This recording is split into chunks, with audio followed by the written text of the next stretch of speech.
Bonjour les étoiles et bienvenue à cette nouvelle capsule. Cette fois, on va parler de la vie de couple parce que c'est un thème ô combien important et ô combien euh, évolutif, grandissant, se déployant sur notre être, sur notre évolution personnelle. Mais c'est une thématique qui demande en fait une magnifique réflexion, surtout sur soi-même, parce que l'idée, bien sûr, étant de redevenir responsable de son bonheur, de son épanouissement, de son bien-être. Et il y a cette fâcheuse tendance, et c'est légitime finalement, de beaucoup reporter en fait tout ce qui ne va pas sur l'autre, le conjoint ou la conjointe. Alors, il faut savoir que quand on rencontre quelqu'un, quand on est attiré vers une personne, à quelque part, c'est un petit peu comme si nos deux inconscients se rencontraient et qu'on est dans quelque chose de beaucoup plus subtil ou de beaucoup plus invisible que purement physiquement. Au-delà de ça, il y a vous savez, on est sur la même longueur d'onde. Il y a un champ d'onde et de vibration, bien sûr. On a un champ énergétique. Notre corps ne s'arrête pas là. Il y a un champ énergétique autour de nous. Et dans ce champ énergétique se trouve la globalité des informations de ma vie, de mes blessures, de tout ce qui vibre et qui fait de moi un être vivant et vibrant. Et pour le coup, je vais être attirée par une personne qui vibre comme moi, donc qui vibre sur le même type de blessure que moi, évidemment. Je vais souvent, et je ne veux pas généraliser, mais c'est comme ça que ça fonctionne. En tout cas, c'est comme ça ce que moi j'ai pu percevoir au cabinet, ce que moi j'ai vécu aussi personnellement, ce que d'autres personnes ont vécu elles aussi. Elles ont rencontré des personnes dans le même type de manque affectif ou de certaines blessures de vie. Que vous ayez vécu le rejet, que vous ayez vécu l'injustice ou l'abandon, que vous ayez vécu la trahison, toutes ces blessures-là, ou l'humiliation aussi bien sûr, toutes ces blessures-là, celle qui prend le plus d'espace va souvent se refléter chez notre compagnon.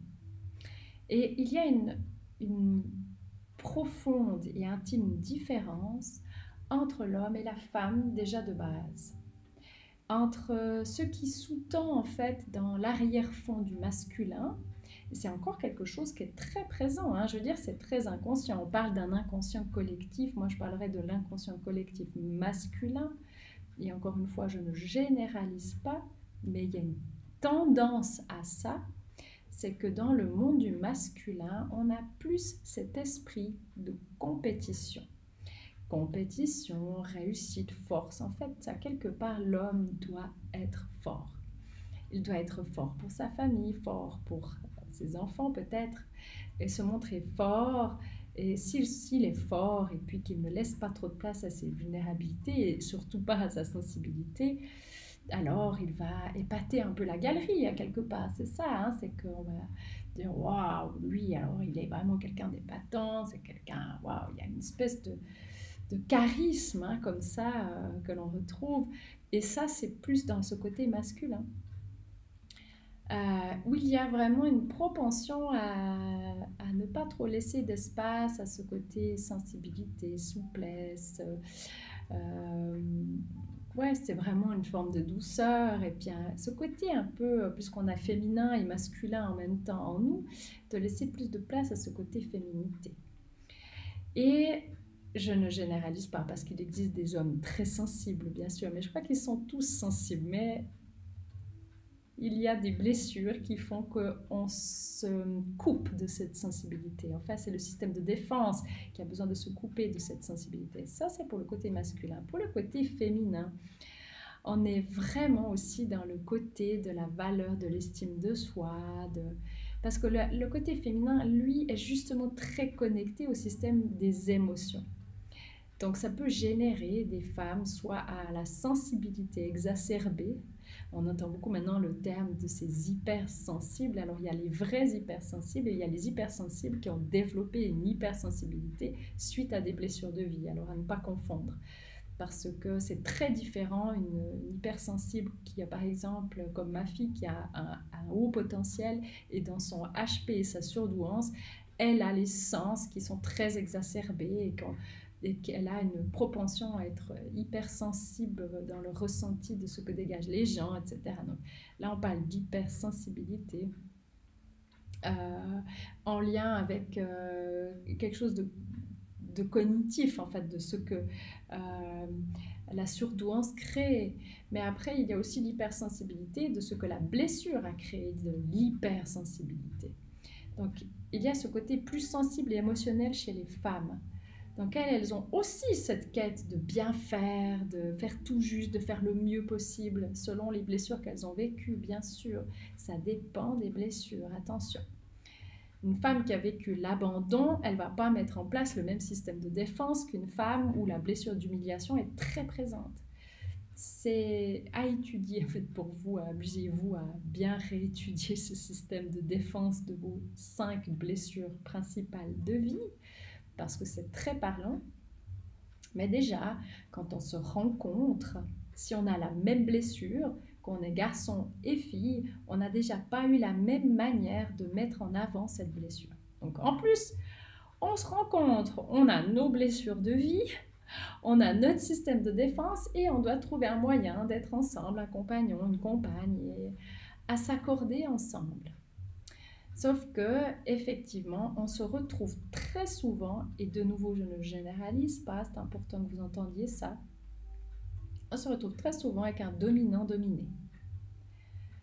Et c'est souvent garçon-fille, mais pas toujours. Il y a aussi la fille qui domine parfois et le garçon qui est dominé.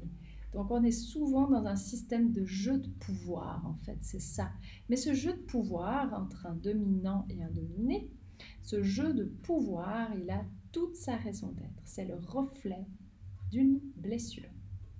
Et l'ego, notre ego, qui est fort utile, je ne peux pas le nier, mais notre ego, pour nous protéger, lui, il va tout faire pour filtrer ce qu'on n'a pas envie de voir chez soi. Tout ce qu'on n'a pas envie de voir chez soi, tout ce qu'on qualifie de négatif ou de peu acceptable, et c'est souvent le cas pour nos vulnérabilités et nos failles, on n'a pas envie de les accepter, tout ce qu'on met de côté, en fait, on va le voir chez l'autre, notre compagne ou notre compagnon. Donc à chaque fois qu'on juge l'autre, qu'on critique l'autre, qu'on dit que certains comportements nous exaspèrent, en fait, ce sont bien souvent des reflets de nos propres comportements qu'on refuse de laisser place. Par exemple, on peut traiter son compagnon d'égoïste parce qu'il n'est jamais enclin à filer un coup de main, qu'il est tout le temps dans son coin et que lui, pour lui, tranquille, c'est sa façon de faire, il est vraiment peu enclin à aider. Peut-être qu'il a lui aussi son propre système de croyances, dans son propre vécu, dans ce qu'il a vu de chez ses parents, et peut-être que maman, elle faisait tout à la maison et que papa était beaucoup au boulot, et que là, c'est un compagnon qui refait exactement la même chose, qui est à fond dans son boulot et que sa femme fait tout. Sa femme qui peut peut-être se sentir comme quelqu'un de généreux, de bon, d'extraordinairement, oui, généreuse, vraiment, elle donne de son temps, elle fait à manger, elle s'occupe de tout, mais en même temps, elle râle parce qu'elle a besoin de soutien. Et en même temps, est-elle si généreuse que ça? Et ça, c'est le plus difficile à accepter. Ce sont justement nos zones d'ombre. Et si j'accuse mon mari d'être égoïste, peut-être qu'à quelque part, tout ce que je fais, je ne le fais pas de gaieté de cœur. Et ça n'est pas quelque chose que j'ai envie de faire, mais je le fais parce que je n'ai pas le choix. Et qu'en fait, au fond, j'ai peut-être une part de moi qui aurait vraiment besoin de ne pas faire tout ce qu'elle fait et qui, à quelque part, pourrait tendre à être comme égoïste. Alors, je dis égoïste, mais c'est peut-être pas le bon terme. Mais c'est peut-être des choses où on n'a pas envie de s'impliquer pour ça. Et puis qu'on se force à le faire parce qu'on se met comme des fausses obligations. Et qu'on se sent comme,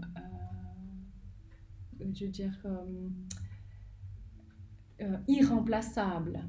Et comme que si je fais pas ça, la maison s'écroule en fait, il se passe rien. Et en fait, à quelque part, ça peut amener de l'irritabilité, bien sûr, dans la vie de couple, mais dans la vie de la femme qui va devoir cette impression de devoir tout gérer, et puis que sans elle, il se passe rien, et puis qu'en fait, c'est comme empêtré, c'est impossible de sortir de cette situation, elle est figée, et elle est répétitive, et peut-être bien qu'elle est le même reflet de ce qui a déjà été vécu au sein de vos propres parents, en fait. Et qu'il faut trouver un moyen de rétablir l'équilibre entre l'homme et la femme, le compagnon et la compagne, et de retrouver une stabilité, une entraide et un soutien. Et ça, c'est tout un cheminement. Et la base chez les femmes, à quelque part, c'est souvent d'augmenter leur valeur, leur importance, leur estime d'elles-mêmes, et de guérir cette partie d'elle-même qui a été blessée, pour vraiment, vraiment lui dire à quel point elle est belle, à quel point elle est vraiment une belle personne importante et de valeur, c'est ce que je viens de dire, mais ça c'est fondamental. Une bonne estime de soi pour une femme, ça va lui permettre en fait d'oser être, et d'oser dire, et d'oser demander de l'aide, et d'oser dire non, et de faire différemment. Et à contrario, pour un garçon, ce sera peut-être justement d'accueillir ce côté performance, contrôle, s'il est contrôlant, s'il veut être dans la performance, s'il veut être dans l'exigence, dans la réussite, ou peu importe. Si c'est ce système-là qui s'est installé, parce que de nouveau, les garçons, les hommes n'ont pas tous le même système de défense qui s'est installé. Mais si on est dans quelque chose comme ça, c'est d'apprendre à laisser place à ses failles et ses vulnérabilités et à reprendre la responsabilité de ses erreurs. Donc, chacun est responsable de son chemin de guérison, finalement. Chacun est responsable de son chemin de guérison. Et puis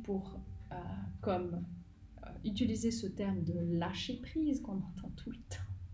Oui, le lâcher prise, c'est se rendre compte que finalement mon compagnon, je n'arrive pas à le changer, je ne peux pas le changer. Je ne peux pas changer mes enfants, je ne peux pas changer le monde comme ça. Je veux dire, il y a un système qui est là depuis très longtemps, et de dépenser son énergie à l'extérieur, ça devient contre-productif. Par contre, je peux me changer moi, et peut-être bien qu'en me changeant moi, ça va aider aussi mon compagnon à se changer lui. C'est là tout le risque en fait des séparations dans les couples, c'est que une personne, que ce soit l'homme ou la femme, a comme fait beaucoup de chemin en développement personnel et l'autre pas du tout. Effectivement, ça peut générer une séparation parfois parce qu'on ne se retrouve plus du tout. Et c'est fondamental que dans un couple qui se rencontre avec ses blessures, que les deux évoluent, que les deux fassent un travail sur eux-mêmes. Et même si j'ai de plus en plus d'hommes qui viennent au cabinet, et ça c'est fantastique, j'ai vraiment une gratitude, je suis épatée parce qu'il y a beaucoup d'hommes qui viennent maintenant pour pas se changer, mais pour évoluer, pour apprendre à transformer leurs limitations. J'ai quand même toujours plus de femmes. Et les femmes sont plus enclines à faire du développement personnel. Donc du coup, ça peut causer un fort déséquilibre dans le couple, effectivement. Et il y a une notion qui est plus qu'importante dans la vie de couple, dans notre vie personnelle, dans notre cheminement, c'est d'être capable en fait d'accueillir le chemin de l'autre. Et ça, des fois, c'est pas évident. Et plus on apprend à connaître en fait une dynamique de blessure, plus aussi on peut relâcher un peu la pression et puis sourire du système de défense qui se réveille chez l'autre. Je veux dire, on sait tout de suite quand l'autre réagit de telle ou telle manière que c'est sa blessure qui se réveille, tout simplement. Que c'est son système de défense qui se réveille. Des fois, c'est vraiment bon aussi vraiment de communiquer de manière profonde dans le couple. Si, c'est possible, parce que je sais qu'il y a des hommes qui détestent parler de leurs blessures ou de leur vulnérabilité ou de choses qui les ont péjorées. Ça dépend si vous avez vécu. Alors les deux blessures, enfin quoique, déjà deux blessures qui sont assez complexes, c'est la trahison et l'injustice. Mais la trahison, plus particulièrement, et la trahison, elle vient quand souvent, des fois, on a des fratries, on a plusieurs enfants, puis vous, par exemple, vous êtes le dernier né, et vous vous êtes senti obligé de faire votre place et de prouver, etc. Et vous vous êtes senti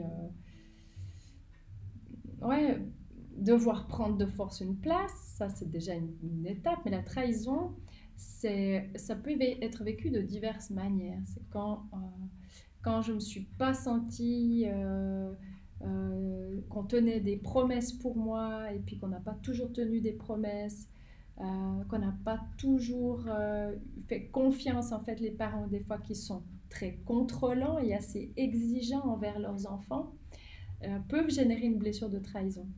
Ça sous-tend à l'enfant quand j'en demande trop, dès que je mets trop de pression, ça sous-tend à l'enfant, je ne te fais pas confiance. Et ça peut générer une blessure de trahison. Après, elle se réveille de diverses manières, cette blessure, mais la principale, c'est surtout ça. Quelqu'un qui a été trop contrôlé. Et puis, dans cette blessure, qui peut se réveiller donc de diverses manières, eh bien, je sous-tends à devoir tout contrôler. Le trahi, il a un système de contrôle assez épatant. Donc dans la trahison, je suis le contrôlant et dans l'injustice, je suis le rigide. Et pour ces personnes, faire du développement personnel, c'est à l'encontre de leur système de défense. Donc ce sont des champions quand ils arrivent à faire du développement personnel parce que pour eux, il n'y a aucune place à la vulnérabilité. Ils doivent toujours se montrer forts. Et pour les filles, fortes. Donc imaginez quelqu'un qui doit se montrer fort, venir au cabinet et me parler de tout ce qui ne va pas. Alors souvent il commence par l'autre. C'est la première étape, c'est la projection.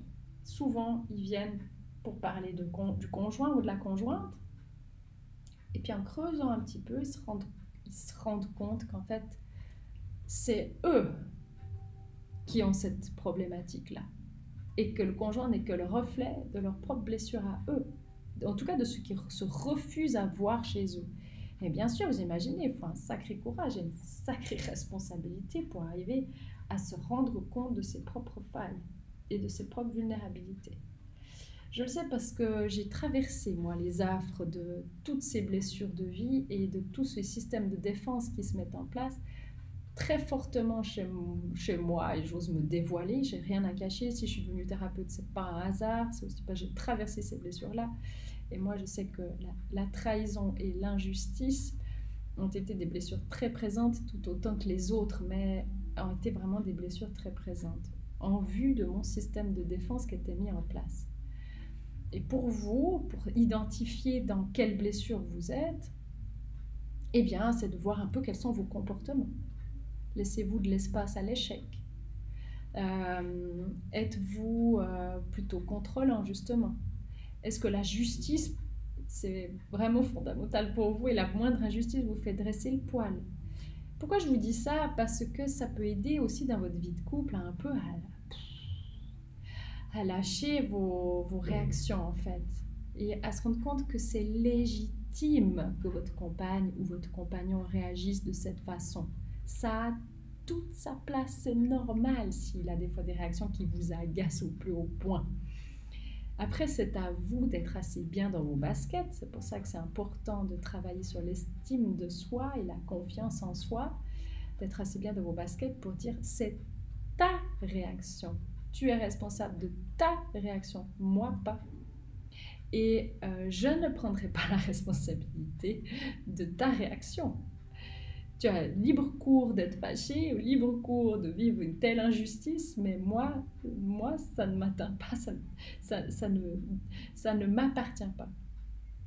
Donc c'est ok, je peux comprendre que ça te fasse réagir, mais ça ne t'appartient pas. Et ça, je peux dire, c'est un sacré cheminement, parce que beaucoup de femmes se font contrôler justement par des hommes qui ont eu ces blessures narcissiques, par des hommes qui ont eu ces blessures que ce soit d'injustice ou de trahison, qui ont un système de défense où ils sont très contrôlants et exigeants. J'en ai énormément des femmes comme ça qui se retrouvent avec des compagnons comme ça.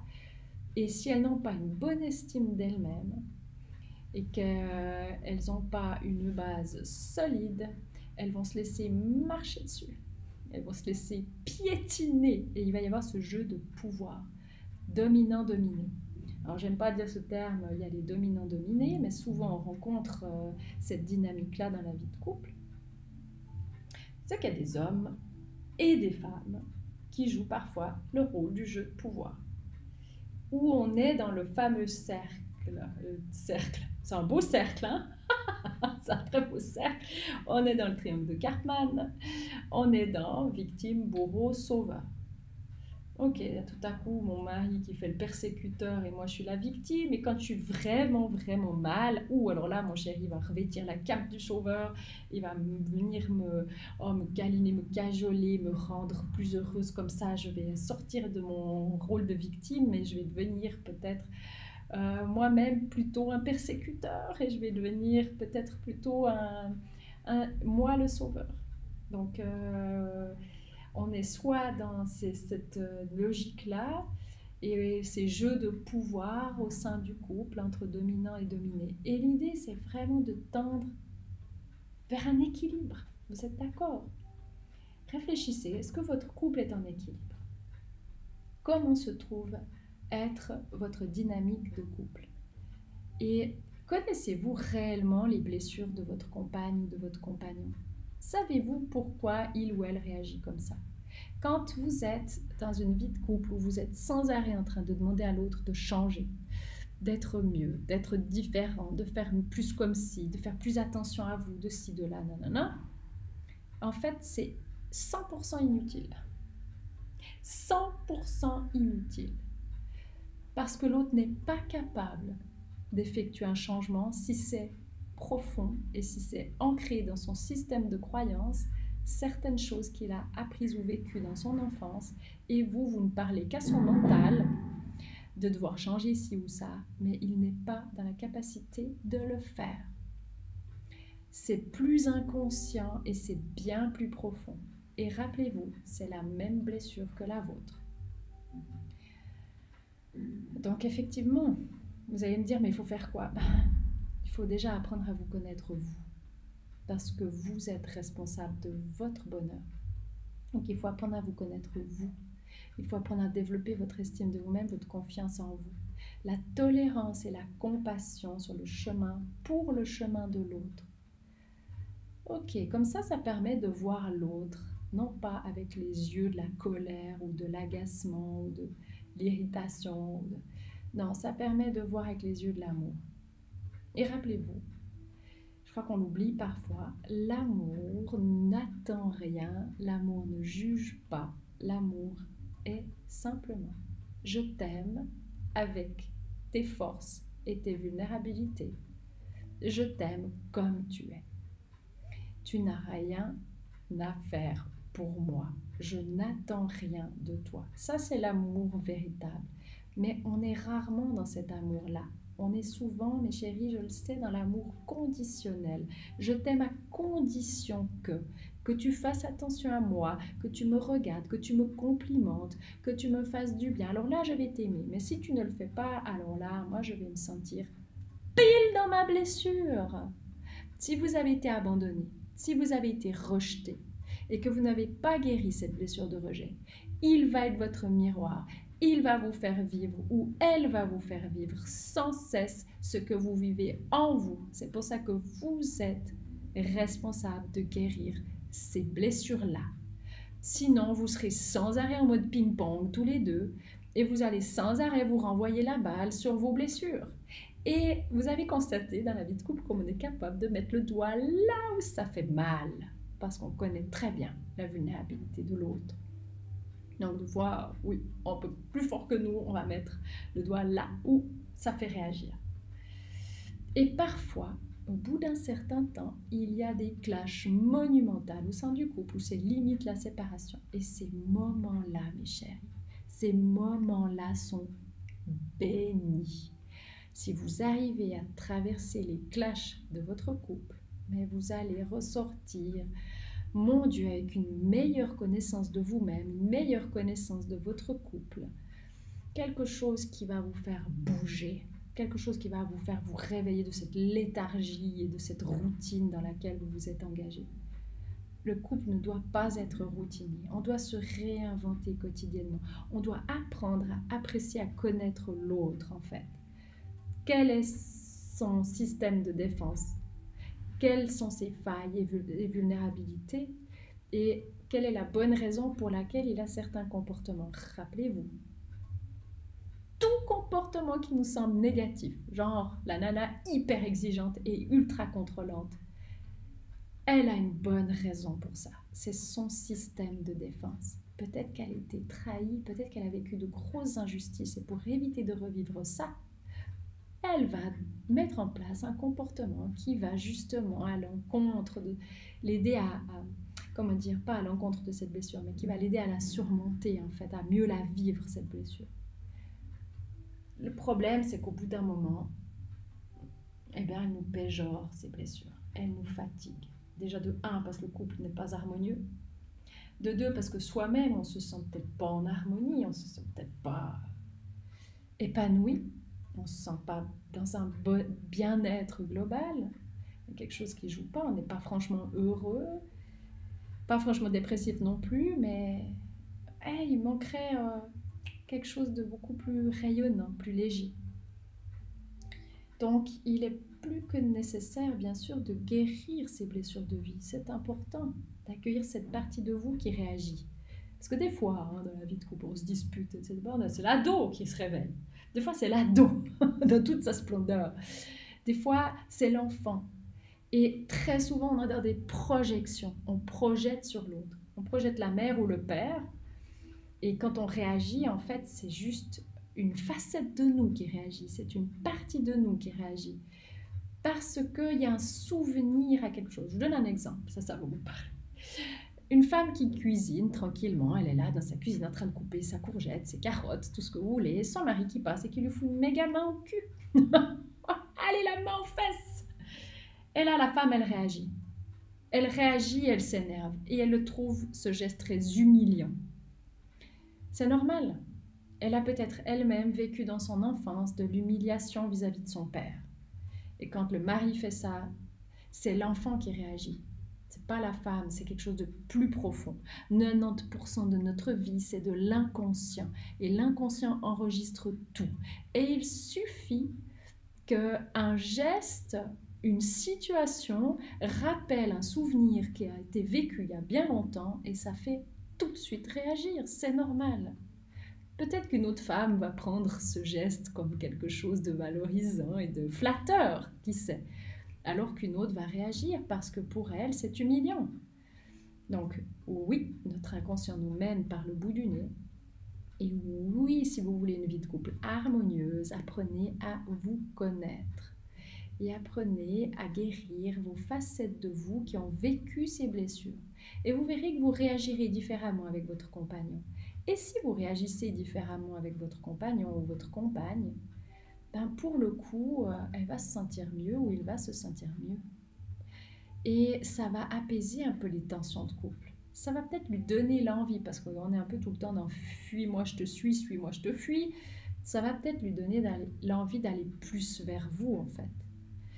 Parce qu'au lieu de se séparer, parce qu'on est tout le temps dans l'exigence et de montrer du bout du doigt tout ce qu'on n'aime pas chez l'autre, et puis de tout le temps dire ci ou ça, tout ce qui ne va pas, non, on apprend à se reconnecter et à apprécier ce qui est bien chez l'autre, et aussi à se rendre compte que son système de défense, il a toute sa place. Mais il faut le communiquer, ça, c'est important. C'est fondamental de se connaître. Et je trouve qu'on ne se connaît pas assez bien. Dans une vie de couple, on ne se connaît pas assez bien. On ne parle pas toujours forcément de nos blessures. Et on ne fait pas toujours forcément exactement du développement personnel ou même à avoir cette juste connaissance de nos blessures. Encore ce matin, quelqu'un est venu au cabinet et il était pile dans la blessure de trahison. Et il était épaté de se rendre compte de tout son système de défense, il correspondait tout à fait bien à cette blessure. Ça l'a rassuré aussi à quelque part de se dire que c'était légitime, ses réactions étaient légitimes, et ça lui a permis aussi finalement de projeter différemment, de faire et de projeter différemment. On parlait hier, je postais quelque chose dans l'idée de on s'en fiche du pourquoi, on aimerait bien savoir le comment dans la vie. Comment je peux imaginer mon futur maintenant. C'est quelque chose que je demande toujours. Mais ok, c'est comment le lâcher prise pour toi? C'est comment la confiance en soi pour toi dans ta vie de tous les jours? Qu'est-ce qui sera différent quand tu vas t'aimer vraiment? Donc je demande toujours des projections. Et je dois avouer que parfois c'est bon de rectifier l'idée qu'on n'a pas besoin de savoir le pourquoi. C'est pas une question de ne pas savoir pourquoi je suis comme ça. C'est une question de développer une connaissance de soi. Et de développer une connaissance de soi exactement pour quelle bonne raison j'ai mis en place tel ou tel comportement. C'est vrai que c'est aidant de connaître les raisons pour lesquelles on développe certains comportements. Oui, pour ça je dois rectifier, ça peut être aidant. Mais ça, on le fait au cabinet. Ici, toujours, les gens sont bienvenus et on est vraiment dans la bienveillance. Et je le rappelle tout le temps parce que les pauvres, vous ne pouvez pas dire qu'ils s'en prennent plein la figure, mais quand on fait du développement personnel, c'est un peu ça. Ça veut dire qu'on fait un peu du dépouillement personnel. On doit apprendre à se dépouiller de nos vieux comportements, ok, mais ils ont toute leur place. Pour moi, la première chose, c'est la validation, que c'est ok, tout ça c'est ok, c'est bienvenu. Bienvenue mes failles, bienvenue mes vulnérabilités, bienvenue mon système de défense, ok, je fais ça parce que j'ai une bonne raison de le faire. Mais après, il ne faut pas une fois qu'on sait ça, effectivement, faut pas se complaire là-dedans. Voilà, cherchez le mot. Il n'y a pas à se complaire là-dedans. Il n'y a pas à se dire, oh, bah, c'est ok, j'ai ce comportement-là, bah, c'est normal. Non. Vous êtes responsable après de transformer ou d'améliorer ces comportements-là par une meilleure, non seulement connaissance de vous-même, mais par du développement personnel, par de l'hypnose, bien sûr, il y a d'autres outils. Moi, je propose l'hypnose parce qu'on touche à l'inconscient, tout simplement. Parce qu'on touche à cette partie de vous profonde qui a vécu certaines choses, qui a appris certaines choses et qui a besoin d'avoir plus de choix. Hein, je ne change pas les gens, je leur donne plus de choix, de réaction, de choix, de réaction en fait dans leur vie. C'est juste ça, de choix de comportements différents. Mais on ne change pas fondamentalement. Notre vécu, c'est notre vécu, hein, il est inscrit en nous, il est dans notre inconscient, il est là. Mais après, on peut l'aider, cet inconscient qui a malheureusement été limité dans ses apprentissages, dépend où vous avez grandi, on apprend à lui donner plus de possibilités. Voilà. Donc, en bref, vous voulez une vie de couple harmonieuse? Eh bien, prenez soin de vous. Prenez soin de vous, apprenez à vous connaître et libérez-vous de ces vieux schémas. Et dites-vous qu'ils ont toute leur place et qu'ils ont une bonne raison d'être là, ces comportements. Et ça, c'est le meilleur cadeau que vous puissiez vous faire et à vous-même et à la personne que vous aimez et avec qui vous partagez votre vie. Vraiment. Et bravo si vous êtes sur ce cheminement parce que c'est courageux de se rendre compte de nos propres failles, de là où on n'a pas envie d'aller, vraiment. De choses qu'on s'est interdit, réprimées, qu'on ne s'est pas autorisées. Souvent, ce sont nos ombres, rappelez-vous, ce sont nos failles que l'on n'a pas autorisées. Elles ont le droit maintenant d'être mises en lumière, vos failles. Elles ont tout le droit d'être mises en lumière, vous ne risquez rien. C'est un peu aller affronter le dragon qui est en vous, d'aller visiter la vieille cave. Oui, je sais, ça brasse un peu, on n'aime pas trop ça, mais c'est méga important.